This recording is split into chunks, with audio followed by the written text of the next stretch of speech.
I was standing in my brand new kitchen unwrapping wedding china when a stranger called and quietly told me the kind of thing no wife is ever prepared to hear. "I saw your husband and his mother discussing the house," he said.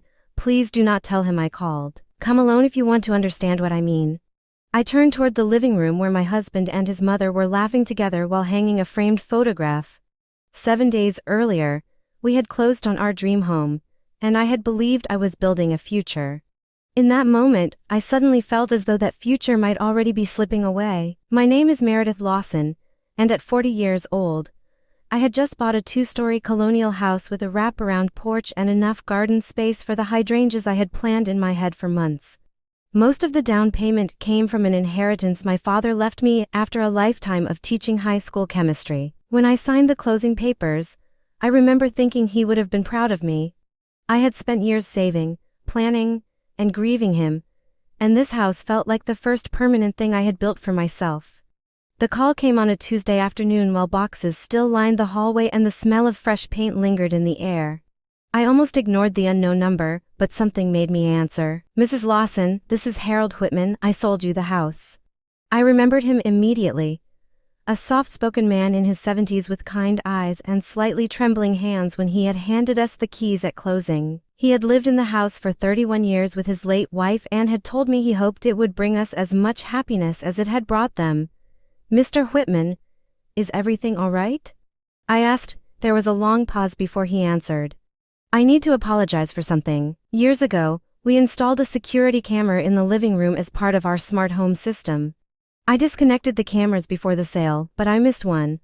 It is still linked to my cloud account." My stomach tightened. "I noticed because I received a storage notification," he continued. "I opened the footage intending to delete it, but what I saw made me believe you should view it yourself. Please come alone and do not mention this to your husband yet." I hung up with shaking hands and looked into the living room. My husband, Trevor, was standing on a step stool while his mother, Lorraine, directed him where to place a framed wedding photograph. "A little to the left," she said, and Trevor adjusted it immediately. They were smiling at each other with the easy familiarity I had always interpreted as closeness. Trevor noticed me watching and gave me the same warm smile that had made me fall in love with him 12 years earlier. "You look pale," he said. "Are you okay?" I forced a smile. "Just tired. I think I need to run out for paint for the guest room." Lorraine looked at me for a beat too long before saying, "Take your time, dear, we will keep unpacking here." I drove to Harold Whitman's rental house on the other side of town with my heart pounding so hard I could hear it over the engine. I kept telling myself there had to be a simple explanation. Maybe he had seen Trevor and Lorraine discussing furniture placement or paint colors. Maybe this was all a misunderstanding, but a quiet part of me already knew something was wrong. Harold opened the door before I knocked. His expression was serious, almost apologetic. "Thank you for coming," he said. "Please sit down." A laptop was already open on the kitchen table. He turned it toward me. "I want you to understand that I am not trying to interfere in your marriage," he said. "But I could not delete this footage without showing you first." He pressed play. The recording was from 4 days earlier, a Friday afternoon when I had been at work. The camera angle overlooked the living room, still filled with moving boxes. I watched Trevor enter through the front door, followed by Lorraine. Lorraine sat on the arm of the sofa and looked around the room. "She still believes this house belongs to both of you," she said. Trevor laughed softly. "She trusts me. Why would she read the fine print?" "That trust is useful," Lorraine replied, "as long as we handle this correctly." I felt my chest go cold. They continued talking about a refinance package. Lorraine mentioned a broker she knew personally, someone who would not ask too many questions. Trevor stated that my father's inheritance had covered nearly 70% of the down payment. Lorraine responded that money like that should have been structured through proper family channels from the beginning. Then she mentioned paperwork that would gradually shift control of the property over time. "She will not notice," Trevor said. "She never notices these things. She trusts me with all of it." I sat frozen at Harold's kitchen table, listening to my husband describe my trust as a tool to be managed. The man on that screen was speaking calmly about using my inheritance and my confidence in him to secure control of the home I had made possible. The video continued for several more minutes. I watched Lorraine walk through my kitchen, opening cabinets and discussing how the layout would be better suited to entertaining once a few walls were removed. Trevor agreed with every suggestion. When the footage ended, Harold closed the laptop gently and slid a USB drive across the table. I copied everything, he said, every recording, every date. I thought you should have this before anyone decides to erase what happened inside that house.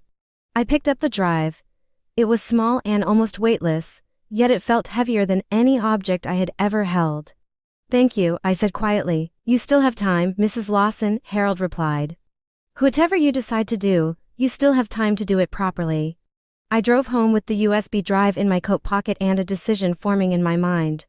I was not going to confront Trevor immediately. I needed to understand exactly how far this plan had gone and how to protect myself before he knew I was aware of it. When I walked back into the house, Trevor asked, "How was the paint store?" "Busy," I said. "I will go back tomorrow." He nodded and returned to unpacking kitchen utensils. Over the next few days, I began observing my husband with new eyes. Trevor handled all financial paperwork that arrived in the mail. Loren visited almost every other day and often collected the mail before I returned home from work. Their conversations would soften or redirect when I entered a room. Each detail alone could have seemed harmless. Together, they formed a pattern I could no longer ignore. 3 days later, Trevor came home carrying a thick folder, refinance paperwork, he said casually. Just cleaning up some loan terms, routine stuff. Loren was sitting at the dining table and smiled at me reassuringly. Everyone does this after closing, dear. It is just paperwork, I smiled back, of course. Let me read through it when I have a quiet evening. I like to understand what I am signing. For a brief second, Trevor's expression tightened before he relaxed. No rush, he said. That night, after he went to bed, I sat at the kitchen table and read every page line by line.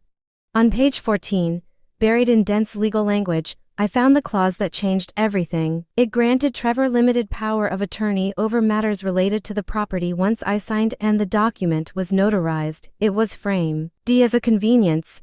It was described as a way to streamline routine paperwork. But I understood what it really was. A legal key that would allow Trevor to make decisions about my house without my direct involvement. I closed the folder and sat in the quiet kitchen, listening to the unfamiliar creaks of the house settling around me. I thought about my father and the careful way he had saved money throughout his life. He used to tell me that the easiest way to lose something valuable was not always through theft. Sometimes it was through trust placed in the wrong hands. For the first time since Harold Whitman's phone call, I allowed myself a small, steady smile. They believed I was about to sign away my future. Instead, I was about to make sure I never lost it.